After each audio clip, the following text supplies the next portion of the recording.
जैनी ससुराल हमर होतई बुरा हाल गे, के करतई बाबू सोना करतई के ख्याल गे। अब तू सुतमी पिया संगे देहिया रगड़ के, अब तू सुतमी पिया संगे देहिया रगड़ के। हम तो सुतबौ तोरे याद में तकिया पकड़ के, हम तो सुतबौ तोरे याद में तकिया पकड़ के। बर्बाद कर देबे।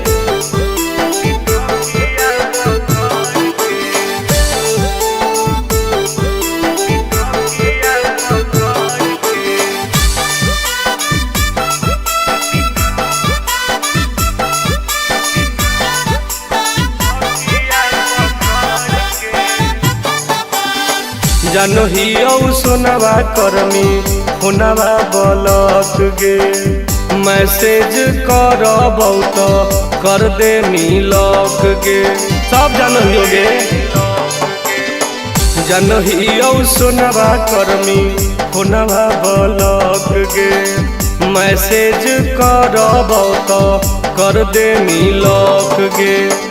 ऐसन कर्मी हाल रहबौ घाट के न घर के, ऐसन कर्मी हाल रहबौ घाट के न घर के। हम तो सुतबौ तोरे याद में तकिया पकड़ के, हम तो सुतबौ तोरे याद में तकिया पकड़ के।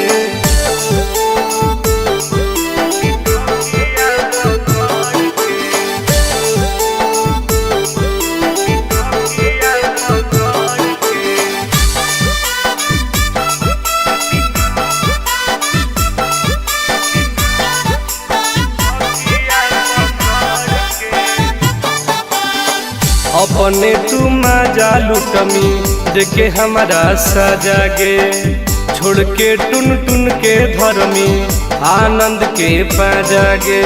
सब जाना है अपने तू मजा लुटमी देखे हमारा सजा गे, छोड़ के टुन टुन के धर्मी आनंद के पाजा गे। दिन लगवाई हमरा सुया तू जहर के, दिन लगवाई हमरा सुया तू जहर के। हम तो सुतबौ तोरे याद में तकिया पकड़ के, हम तो सुतबौ तोरे याद में तकिया पकड़ के। जो तोरे याद में पागल होके मरबौ।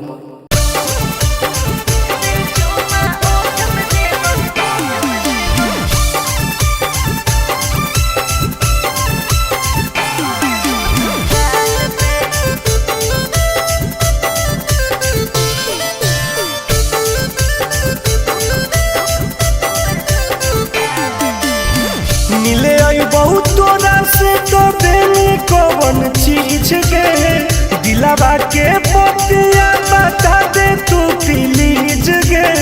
आगे बताओ ना पगली।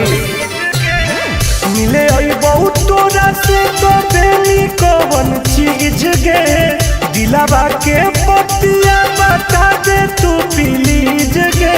सुन सीधे मिले आजो काहे शौक करो हिमाल पे, एक बार चुमा ओठ पे देबो दो बार दोनों गाल पे।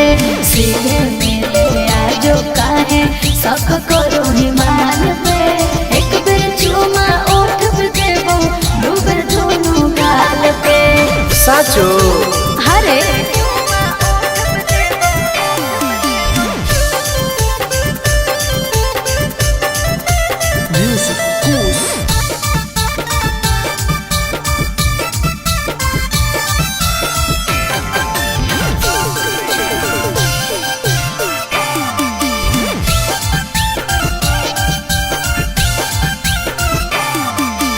आओगे तो सपना पूरा कर दूंगी। ओके किसी को ना बात का खबर दूंगी, समझे?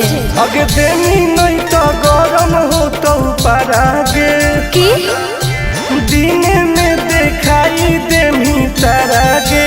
हेरे फीलिंग हो तो प्यार वाला जब हाथ फिर में बाल पे एक बेर चुमा ओठ पे देबो दो बेर दोनों गाल पे फीलिंग हो तो प्यार वाला जब हाथ फिर में बाल पे एक बेर चुमा ओठ पे देबो दो बेर दोनों गाल पे विश्वास कर न रे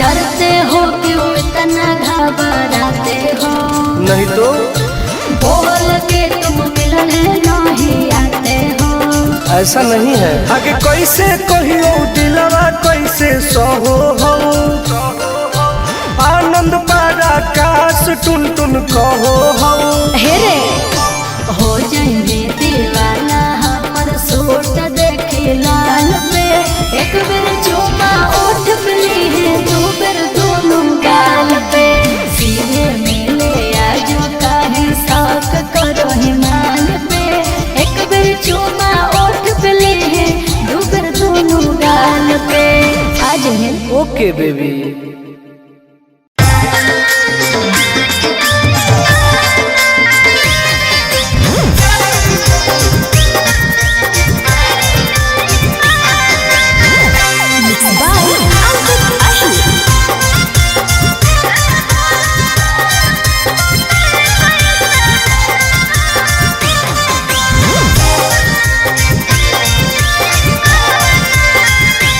तू तो हमारा से दूरे दूरे रहो हनी गे कहो प्यार से न चुमा चाटी करो हनी गे ऐसे क्यों करती हो करे जा। तू तो हमारा से दूरे दूरे रहो हनी गे कहो प्यार से न चुमा चाटी करो हनी गे पलंग पर खैनी कैसे खाना गे रात भर साथ न सुतल कई पहुना करना ही पहली आई माना रे हे रे रात भर साथ में सुतल कई सजना करना ही पहली आई माना रे खुश ही न गे हर की कहियो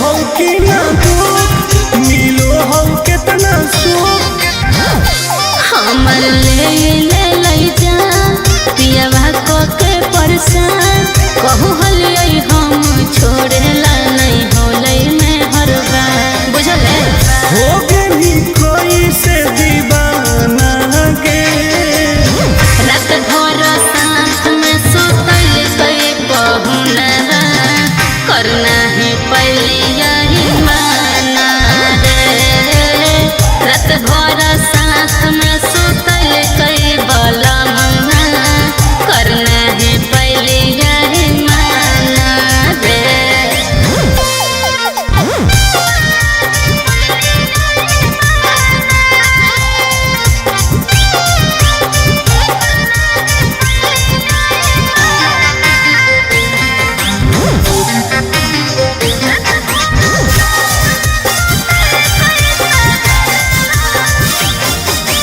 तो ही झूठे ढोल सही बतिया छौरी बोल अरे बोल लगे जब सटलै हमरा पास फूल लगलै जोर से सांस नहीं कइल कई बरदास टुन टुन आनंद परका की कहियो कैसे चवैनी दाते चाना गे रात भर साथ में सुतल कई पहुना करना है पहली